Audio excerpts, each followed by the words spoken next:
Selamat siang, sahabat sehat amanah. Kembali lagi di podcast Amanah, Bincang-Bincang Sehat bersama Insan Amanah. Hari ini adalah podcast episode 2 yang akan membahas tentang topik NPD atau Narcissistic Personality Disorder. Perkenalkan sebelumnya, saya Alfa Damayanti, psikolog klinis di Rumah Sakit Amanah Medical Center yang hari ini akan menjadi host podcast. Dan hari ini saya tidak sendirian, saya akan ditemani dengan narasumber kita, Dr. Syaiful SPKJ atau bisa dikenal dengan psikiater. Halo dokter, selamat Halo, selamat siang. siang. Dokter sehat? Alhamdulillah sehat. Alhamdulillah, iya. Jadi hari ini kita akan bahas tentang NPD. Mungkin istilah yang umum ya dok sekarang tuh banyak dipakai di sosial media. Biasanya orang itu bahasnya tentang narsis gitu. Dan hari ini kita akan mendalami kira-kira NPD itu apa sih? Narcissistic Personality Disorder itu apa sih? Khususnya dalam klinis gitu ya dokter ya. Mungkin kita langsung aja kita tanyakan ke dokter Syaiful. Dokter, kita kan hari ini ngomongin tentang Narcissistic Personality Ya, Disorder ya dokter. oke. Kalau dari dunia klinis, dunia psikiatri, Narcissistic Personality Disorder itu apa sih dokter? Ya, jadi gini ya Mbak Ulfa ya, setiap manusia itu kan punya kepribadian, kepribadian masing-masing. Jadi kepribadian itu apa?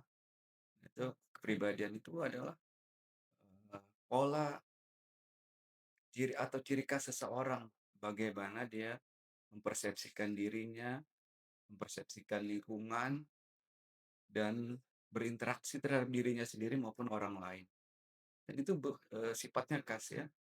Mmm, apabila, eee, itu berjalan dengan baik, maka seseorang itu akan bisa berinteraksi dengan baik dengan orang lain, kemudian dengan dirinya sendiri ya, dan tidak ada, gangguan gitu ya.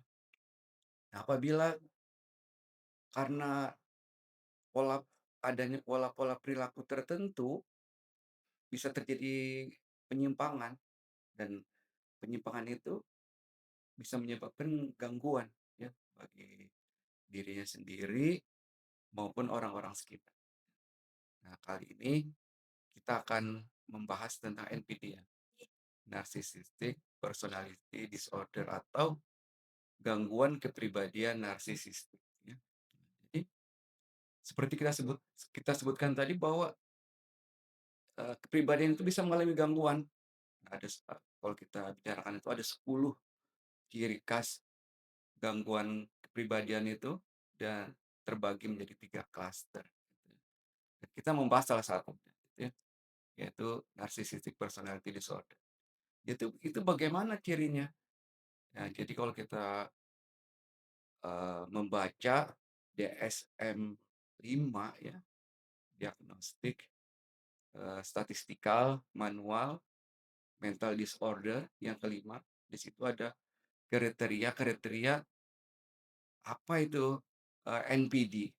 Nah, jadi secara garis besar ada 9 kriteria, Bapak, ya. Ada 9 kriteria, kemudian, eee, 9 kriteria itu dikerucutkan tuh menjadi 3 sebenarnya ya, 3 core utama penyimpangannya. Jadi yang pertama itu adalah adanya grandiosity atau ide-ide kebesaran. Yang kedua, adanya kebutuhan untuk dikagumi. Nah, kemudian yang ketiga adalah, kurangnya empati. Nah, itu, core-nya di situ ya. Nah, kemudian itu dibagi menjadi 9 oleh, DSM-5 ya. Misalnya yang pertama tadi itu adalah, grandiosity. Jadi adanya ide-ide kebesaran ya. Jadi orang-orang yang ini dipecah menjadi 3 ya. Yang core pertama ini, yang satu dia merasa paling hebat, paling benar, paling kompeten, paling berbakat, dan orang lain hampir hampir hampir nggak ada yang menyamai dia. Nah, kemudian dia mempersepsikan sebagai dirinya adalah spesial dan unik gitu. Nah, kemudian dia merasa hanya orang-orang tertentu yang bisa mengerti dengan dia. dan dia, pantas untuk bergaul dengan orang-orang yang punya kriteria tertentu gitu. Tentunya yang mungkin levelnya tinggi gitu ya.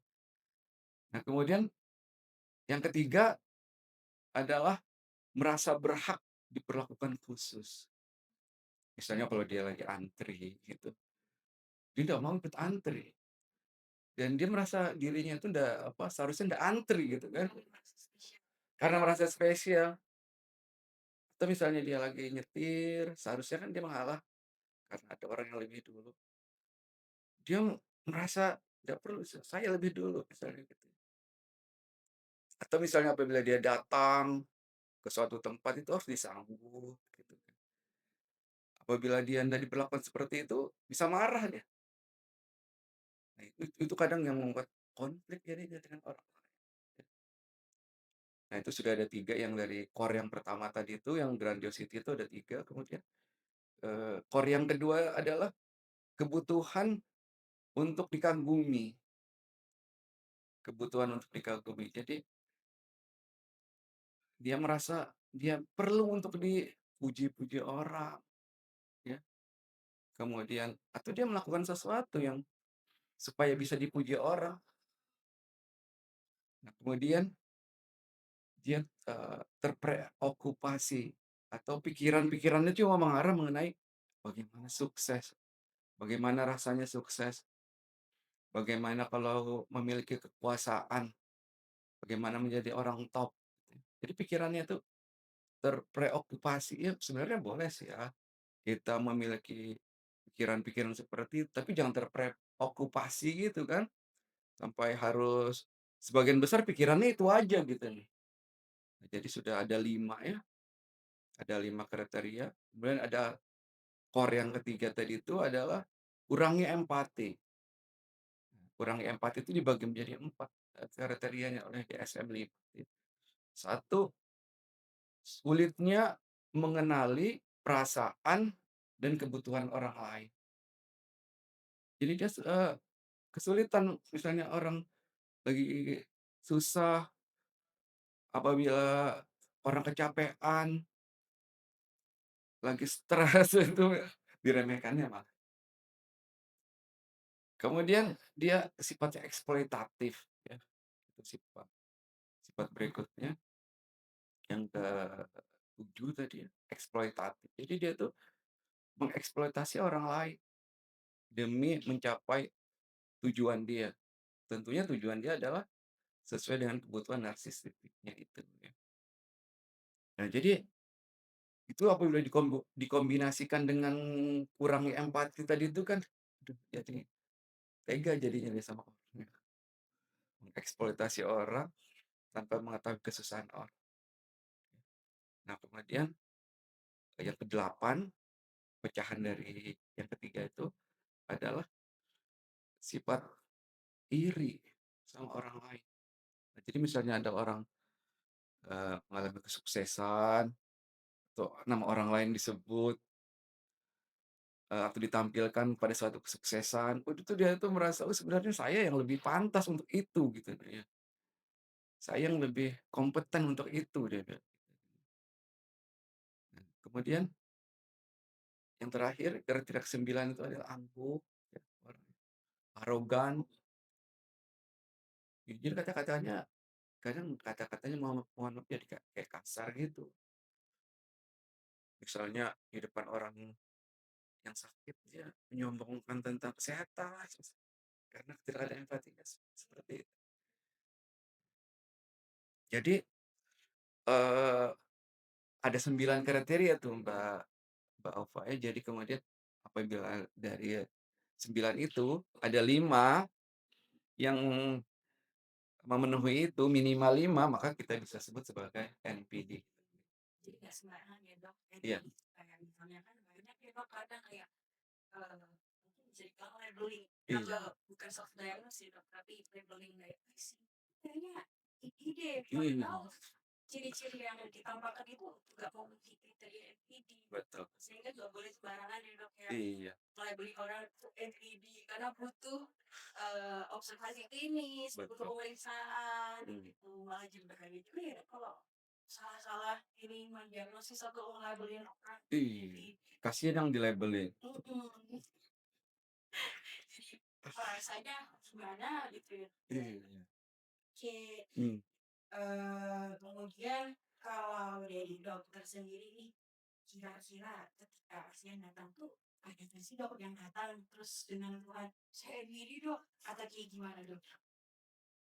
iya, itu seperti disebutkan oleh Mbak Aufa tadi itu ada labeling gitu ya, dan kemudahan untuk melabel gitu ya. Nah jadi, kadang ada orang yang melabel dirinya sendiri atau melabel orang lain. Itu beberapa ada saya temukan itu ya. Jadi datang, kenapa datang?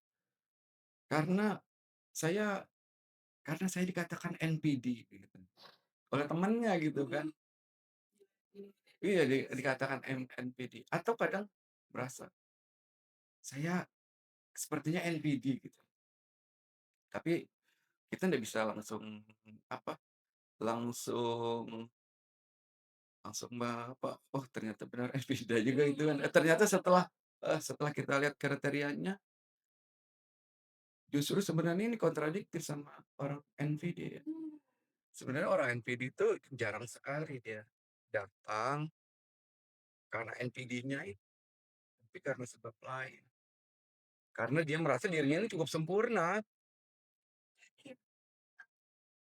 Harus sempurna atau membantu dokter gitu ya dok ya? Iya, Nggak yang lain. iya,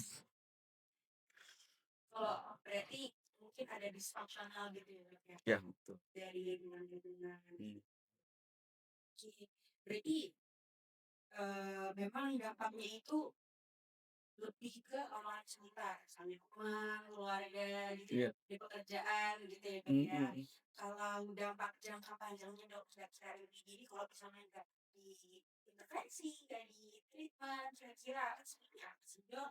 iya, Dan itu pengaruhnya kemana tuh buat orang-orang di lingkungan? iya. Jadi, eee, orang NPD ini self esteem-nya itu unik ya Mbak Ulfa ya, Hmm, self esteem-nya ini unik. Dia tinggi tapi rapuh, ya, dia tinggi, merasa tinggi, tapi rapuh, fragile gitu. hmm, Makanya dia tuh, apa, butuh validasi. butuh validasi. Karena dia sebenarnya masih ragu dengan ketinggiannya itu, gitu. Nah, apabila dia, apa, menghadapi suatu kenyataan, dia ndak diperlakukan sesuai dengan kebutuhan NPD-nya itu, atau dia mengalami suatu kegagalan, itu rawan sekali dia menghadapi depresi. Jadi, Iya, kemudian juga orang-orang NPD itu kan, rawan sekali, eee, apa, potensi untuk konflik dengan orang lain itu tinggi dan sering terjadi konflik. Iya, dan konfliknya itu nanti apabila apabila, apa, bisa terus-menerus bisa menimbulkan gangguan juga pada akhirnya. hmm, Bisa gangguan penyesuaian, atau dia karena konflik itu dia kehilangan pekerjaan, kehilangan pasangan, dia menjadi stresor bagi dia yang bisa menimbulkan gangguan jiwa. Atau ada juga ide kebesaran dari pasien NPD ini bisa berkembang ke waham jadinya. hmm, Kalau sebelumnya cuma ide-ide kebesaran, ini sudah menjadi waham kebesaran. Nah, kalau itu jadi arahnya psiko iya, jadi oleh sebab itu perlu sebenarnya diintervensi gitu kan. kalau untuk intervensinya kira-kira di mana dok? Kalau kita lihat ya MBD kan dia ngerasa paling oke, si paling keren gitu kan nggak perlu intervensi berarti lebih ke orang-orang di lingkungannya ya. Iya, nah jadi orang-orang seperti ini, orang NPD biasanya jarang datang dengan karena NPD-nya itu, tapi karena tadi, karena fragile self Self esteem. esteem-nya itu ya, akhirnya dia malah menghadapi suatu kenyataan, akhirnya dia depresi. Dan Di situ kita selain mengobati depresinya juga mencoba meng pasien mengenalkan ke pasien bagian ciri kepribadian, gitu ya. Dengan itu dia bisa mengurangi atau bagaimana dia mempersepsikan dirinya, orang lain. Mungkin bisa di self esteem-nya juga ya, Dok, ya? Iya, Karena kan ada fragile mmm, self esteem, betul di betul. situ bisa disasar juga. Mmm, Oke. Kemudian, eee, mungkin Dok, kita lanjutkan, kan tadi berarti mereka itu nggak selalu sadar ya, Dok, kecuali mhm, ada yang ngasih tahu gitu ya. iya, Oke, eee, kalau dari dokter sendiri, kira-kira apa sih Dok batasannya ketika seseorang itu yang mungkin, kita sebut korbannya gitu kan, harus, datang untuk konsultasi, untuk kira-kira dapat solusi, mmm, apa yang harus dilakukan? maksudnya, kliennya atau orang sekitarnya, Mbak? Orang sekitarnya mungkin Dok, dan Mmm, tadi kan soalnya kalau kita mmm, bicara tentang kliennya kan kliennya tidak sadar ya Dok iya ya? iya iya, iya. Kalau misalnya sudah terjadi konflik, terutama konfliknya tuh sudah cukup sering, Iya. ya, kemudian konfliknya itu sudah bukan mengarah ke penyelesaian, ya. Kalau misalnya seseorang itu terjadi konflik, ya mungkin ya sesuatu yang wajar ya Mbak, Ova, ya. Tapi apabila konflik itu berulang-ulang, kemudian tidak ada solusinya, atau malah bisa menimbulkan eskalasi, ya, sampai justru tidak ada pada saat terjadi konflik itu eskalasinya meningkat sehingga bisa terjadi hal-hal yang tidak diinginkan, mungkin perpisahan atau kekerasan, atau sudah menimbulkan gangguan misalnya sulit tidur, merasa tertekan, mungkin itu sudah sebaiknya disarankan untuk menemui profesional ya. Berarti sedini mungkin ya Dok ya, Iya, kan, pastinya kita semua nggak mau nih kalau misalnya masalahnya udah makin terus sampai kayak kata dokter tadi, mmm, misalnya perpisahan itu kan udah parah iya, banget ya Dok ya, betul, nggak ada yang mau pasti kayak gitu. mhm, Jadi sesegera mungkin seek for professional help kalau mmm, memang dirasa ada yang tidak nyaman gitu iya, ya Dok ya, dampaknya sudah betul, mempengaruhi apalagi kalau apa, ke pertemanan, keluarga, ke dunia kerja mungkin atau di sekolah kayak gitu. iya, Oke. Kemudian, eee, mungkin tarik sedikit ya, Dok, ya, mmm, ada muncul pertanyaan, Dok. Kan, NPD ini bisa muncul apakah bisa muncul karena faktor kayak childhood trauma atau attachment issue, itu kan mmm, topik-topik yang lagi ramai juga ya, Dok, di saat iya iya sekarang. iya. Bisa nggak sih, Dok, misal dari hal-hal itu? Jadi kalau kepribadian sebenarnya, ada beberapa faktor yang mempengaruhi ya. Yang pertama itu faktor genetis, faktor keturunan, Biologis ya, Dok? biologis yang pertama gitu ya. Kemudian itu saja nggak cukup kan, juga ada pola asuh, ya seperti tadi, bagaimana pola attachment-nya misalnya gitu, atau sesuatu yang didapat kemudian gitu ya, pengalaman-pengalaman sehingga terbentuk, bagaimana kepribadian itu.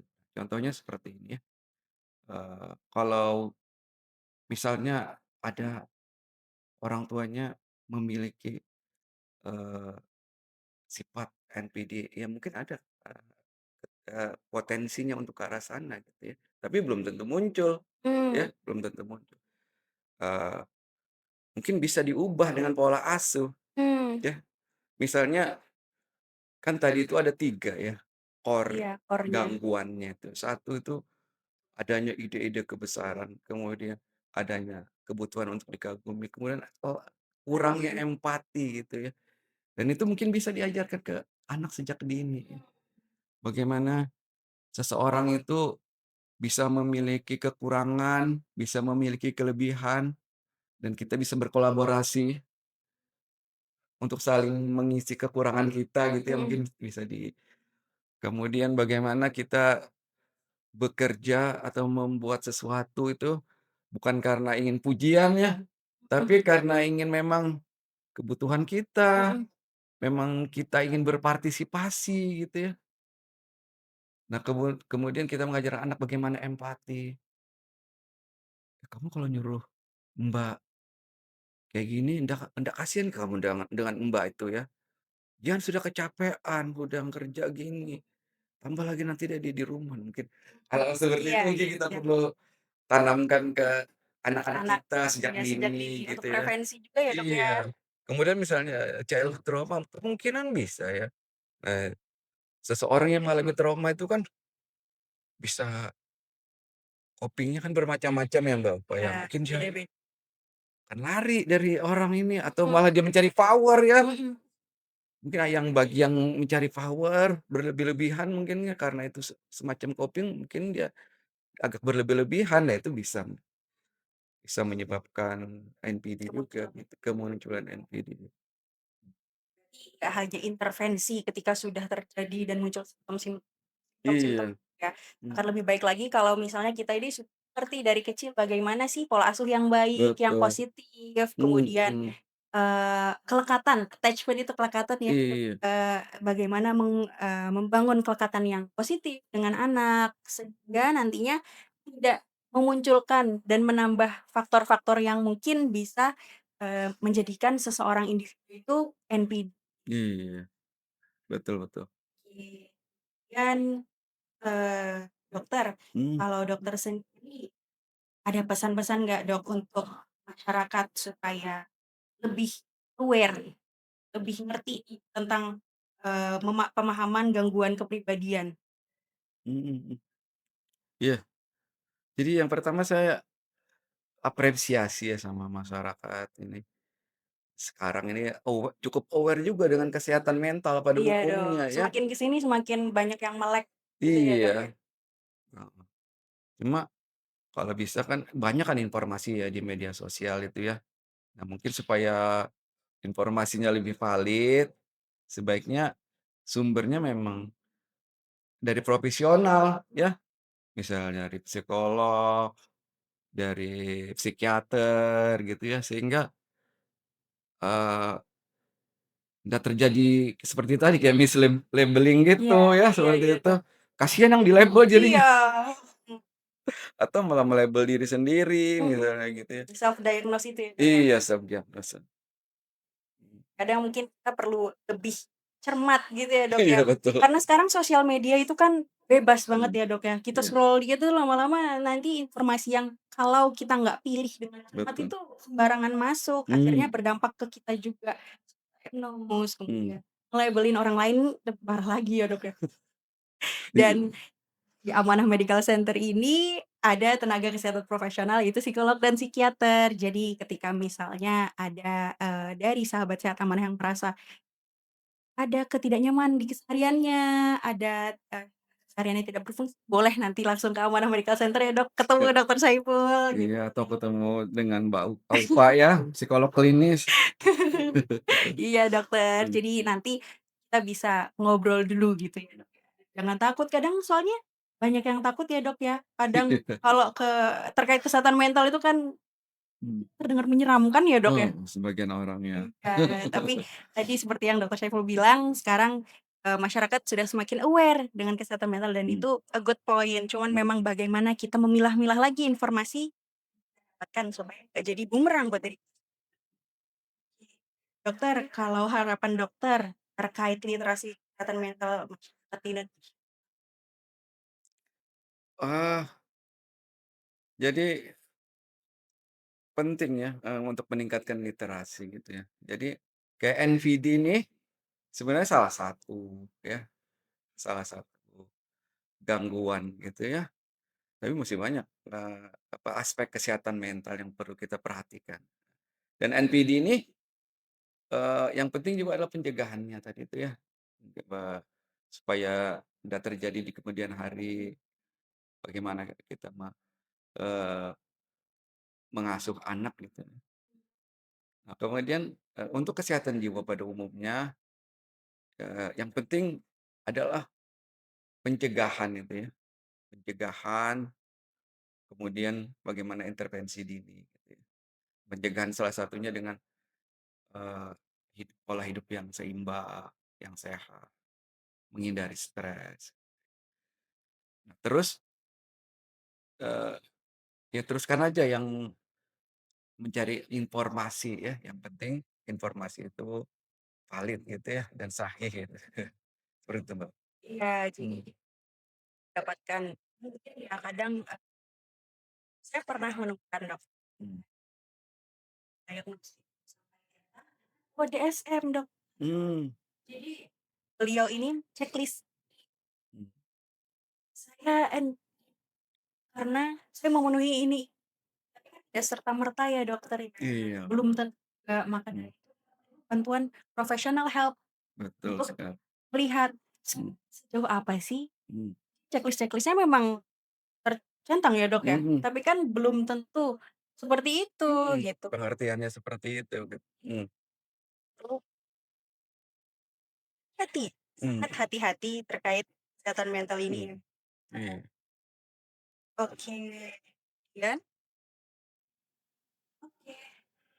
Nah, itu mungkin saya izin rangkum ya Dok ya. iya Tadi silakan. kan kita udah ngomongin tentang NPD sama narsis beda ya sahabat sehat amanah, Mhm, nggak serta-merta narsis aja, selfie-selfie aja, mhm, mungkin suka selfie mhm, atau suka memamerkan sesuatu yang ini, berarti narcissistic personality disorder. Karena narcissistic personality disorder adalah gangguan kepribadian, mhm, di mana itu ada kriteria-kriterianya dan yang tadi seperti Dokter Syaiful sampaikan, ada grandiosity atau kebesaran, mhm, kemudian ada need for admiration ya, Dok, ya, mhm, kebutuhan untuk divalidasi iya betul. terus-menerus dan juga lack of empathy atau kurangnya empati, gitu. Dan, karena ini personality disorder jadi ya tidak boleh untuk dikit-dikit langsung, "Ih NPD gitu ya, Dok, ya?"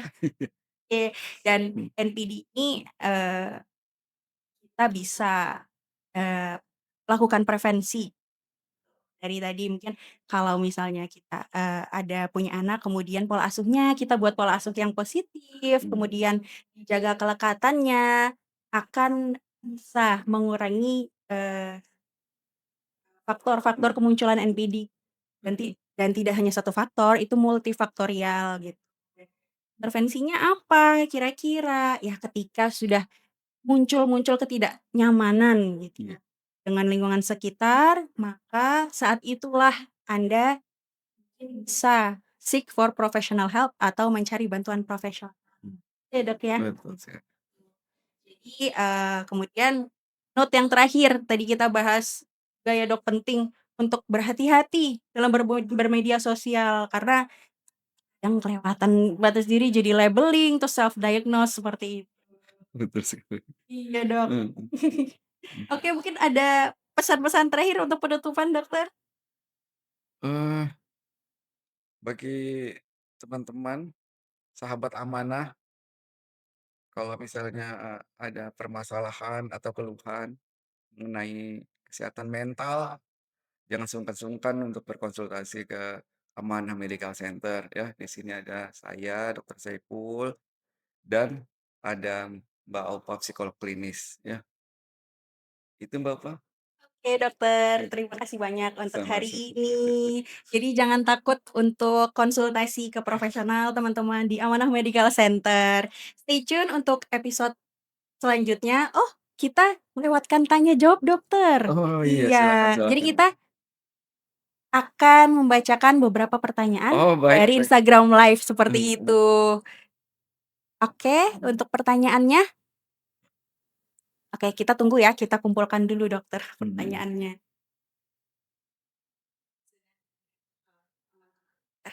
Belakang layar, topik yang menarik ya, Dok, ya. Sekarang kan ada tadi sempat masuk noise ya, Dok, ya, itu grup boyband namanya. Lagunya judulnya Sempurnanya Aku, Dok. Oke.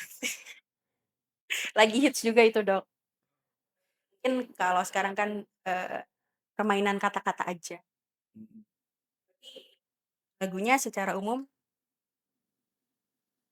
eee, lagunya secara umum mungkin mhm, oh iya, Dokter, kalau untuk dokter nih, misalnya ada sahabat sehat amanah mhm. yang mau konsultasi dengan Dokter Saiful, kira-kira bisa hari apa aja, Eh, Dokter?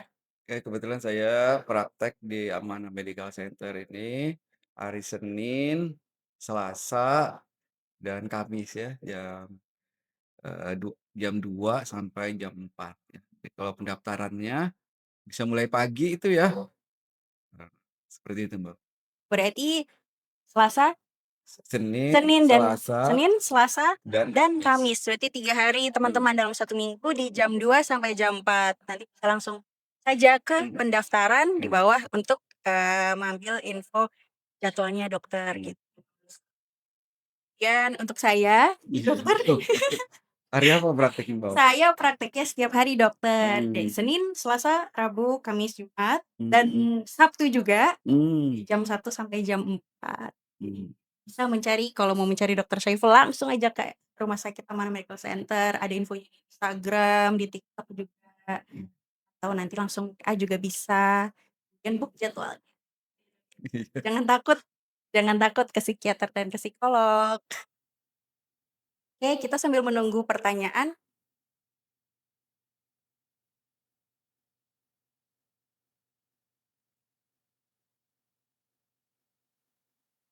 Oh, oke dokter, ternyata kita masih lanjut, menunggu Iya, pertanyaan-pertanyaan yang masuk. mhm. Kita mungkin Boleh silakan, yang lain juga boleh, nggak apa. lain, kalau yang lain sebenarnya Dok, kalau kemarin saya lihat-lihat, kan saya scroll-scroll TikTok gitu, memang kalau dari personality disorder ini kan hits gitu ya Dok bahasanya. Mhm, Kan, teman-teman di klaster lain mhm. dalam grup Iya, personality disorder itu ada borderline ya dokter ya, betul betul. kan ada histrionic, Mhm, kemudian antisosial. antisosial. Mhm. Kalau dari dokter sendiri, di samping NPD pernah menemukan kasus yang apa Dok? Eh, hampir semuanya sih ya, Mhm mhm. kalau kita gangguan kepribadian itu kan anu ya Mbak Aupa ya, sekalian ini ya, ada 3 klaster ya. Mhm, iya Nah bener. jadi klaster A itu gangguan kepribadian, skizotipa, Mhm, gangguan kepribadian skizoid, gangguan kepribadian paranoid gitu ya. paranoid. Nah kemudian yang klaster B, ini kita bahas tadi kan, Mhm, seperti yang disebutkan oleh Mbak Aupa. Nah kemudian klaster C, namanya aja udah C ya, C itu kan cemas ya. Nah jadi itu berkaitan dengan klaster cemas ya. klaster Nah cemas. di situ ada gangguan kepribadian, avoidant atau menghindar gitu. Jadi agak pemalu orangnya Mhm gitu mhm. ya, menghindari aktivitas sosial gitu ya. Kemudian gangguan kepribadian, eee, obsesif kompulsif, ini Mmm, orangnya rigid, mhm mhm mhm. ada perfeksionisnya juga tapi Mhm. untuk dirinya sendiri gitu ya. Itu yang biasa dikenal OCD itu ya, Dok, ya? Iya, eee, bisa dari gangguan kepribadian bisa berkembang menjadi OCD gitu. Nah, Oh, kita akan lanjutkan ke pertanyaan ya, iya Dokter, baik. ya, karena sudah ini pertanyaannya.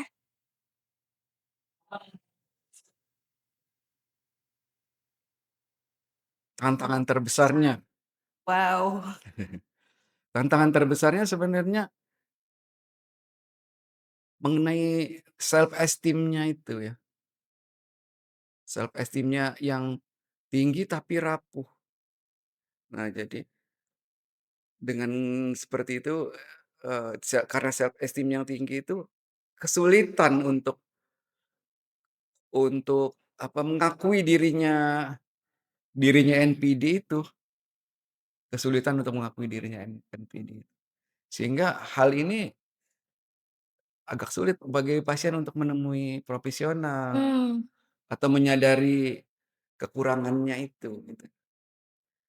Nah mungkin saran saya bagi, eee, bagi yang mengalami NPD ini, mungkin harus lebih terbuka terhadap orang sekitar, ya. Misalnya ada keluhan dari orang sekitar, coba didengar ya. Iya, kaget. lebih peka karena orang NPD merasa paling benar kadang. Si paling benar, si paling oke gitu ya, Dok? Iya, makanya di situ tantangannya ya.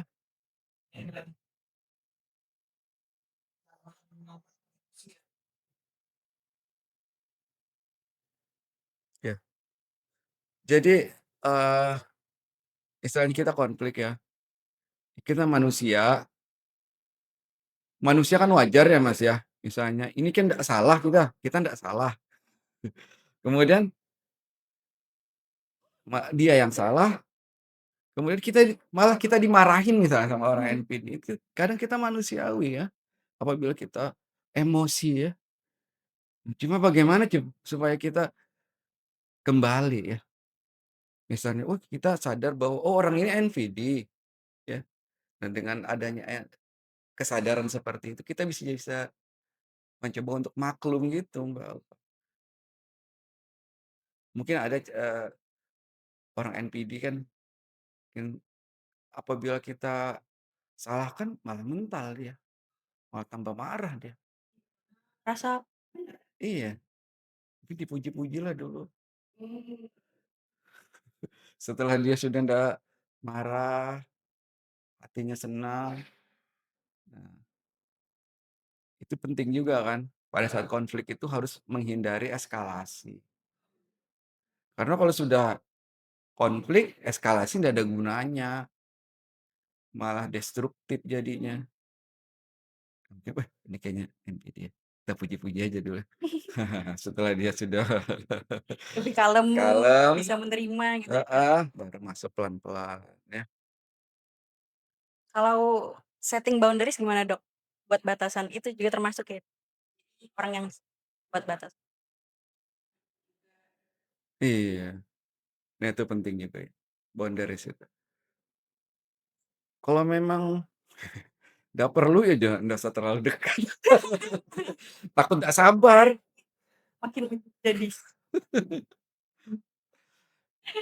Tapi kalau kalau sabar ya boleh. Tapi kalau itu orang terdekat, ya mau nggak mau harus berinteraksi, harus memahami. Ya pandanglah dia sebagai orang yang perlu bantuan, kan. Anu lah ya, ini dipenuhi kebutuhannya dulu, ya. sih makan egonya ya, Dok. Iya, kayak gitu. Oke, Dok. Selanjutnya iya, Apa sih bedanya empati dengan percaya diri, Dok? Ya, eh ini ya, kalau seperti saya sebutkan tadi itu kan ada yang namanya self esteem ya.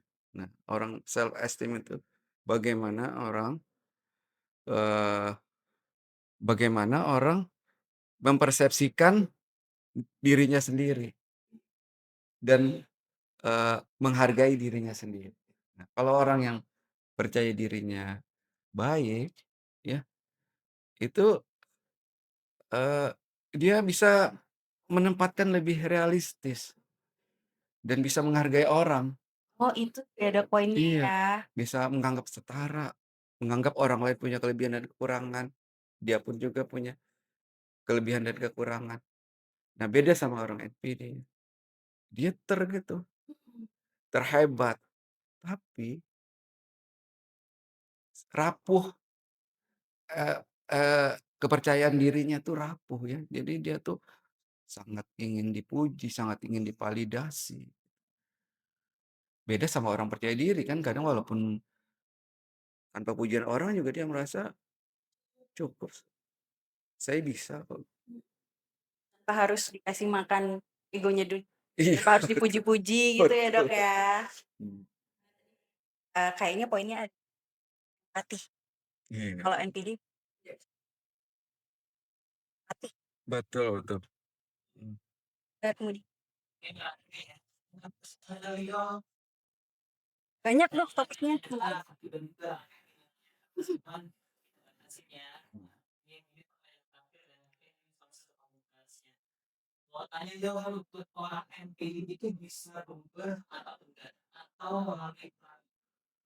Iya, eee, untuk itu kan, personality ya, Mas, ya, atau kepribadian ya, dan itu terbentuknya terbentuknya itu lama kan, mulai dari genetisnya, mulai pola asuh mulai kecil, pengalamannya yang pas dia mau remaja gitu ya.